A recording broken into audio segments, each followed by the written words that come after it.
சுவாமியே சரணமையப்பா. இந்த பதிவை கேட்டுக்கொண்டிருக்கும் ஐயப்ப பக்தர்களுக்கு உங்கள் சுவாமிநாதன் ஜோதிடரின் அன்பான வணக்கங்கள். இன்றைக்கு நம்ம யூடியூப் சேனல்ல சனி பகவானுக்கும் ஐயப்பனுக்கும் என்ன தொடர்பு உள்ளது தெரிஞ்சுக்கலாம். இந்த பதிவின் மூலம் ஐயப்ப பக்தர்களை பதிவுக்குள்ள போறதுக்கு முன்னாடி நம்ம யூடியூப் சேனலை யாரெல்லாம் சப்ஸ்கிரைப் பண்ணலையோ சப்ஸ்கிரைப் பண்ணுங்க, ஷேர் பண்ணுங்க, லைக் பண்ணுங்க. இப்ப பதிவுக்குள்ள போயிடலாம்.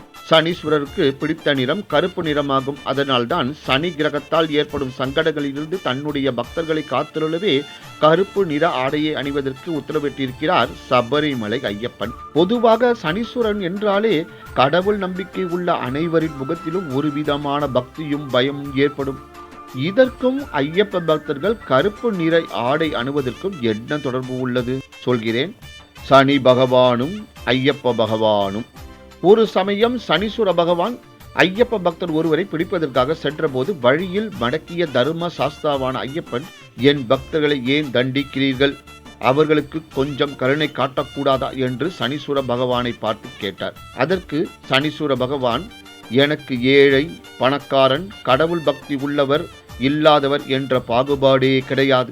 7.5 சனியின் காலம் வரும் நேரத்தில் பாரபட்சம் இல்லாமல் பிடிப்பேன், அதுதான் என்னுடைய தர்மம் என்று பதிலளித்தார். அதற்கு தர்ம சாஸ்தாவான ஐயப்ப பகவான் சனி பகவானிடம் 7.5 சனி காலத்தில் என்ன மாதிரியான கெடுபலனை கொடுப்பீர்கள் என்று கேட்க, சனீஸ்வர பகவான் ஐயப்பனை பார்த்து, ஒருவருடைய 7.5 சனியின் காலத்தில் விதவிதமான உணவுகளையும் பழங்களையும் உண்டு மகிழ்ந்தவரை சோற்றுக்கே வழியின்றி அலைய வைப்பேன். அதோடு மட்டுமல்லாமல் மலர்கள் தூவிய கட்டிலில் ஆடம்பரமாக உணங்க நினைத்தவரை கட்டாந்தரையிலும் பாறையிலும் உறங்க வைப்பேன்.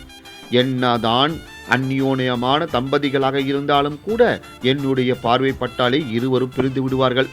கட்டிக்கொள்ள ஒழுங்கான உடைகள் கிடைக்காமல், தலைக்கு எண்ணெய் இல்லாமல், காலுக்கு காலணி இல்லாமல் பன்னீரிலேயே குளித்து நினைத்தவர்களை தண்ணீருக்காக அலைய வைப்பேன். இதையெல்லாம் 7.5 சனி காலத்தில் அவர்கள் அனுபவிக்க வேண்டும்.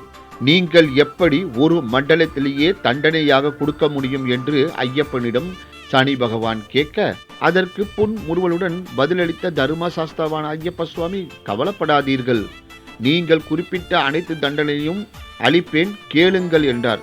என்னுடைய பக்தர்கள் மண்டல விரத காலத்தில் மிகவும் எளிமையாக ஒரு வேளையே உணவை உண்டு திருப்தி அடைவார்கள்.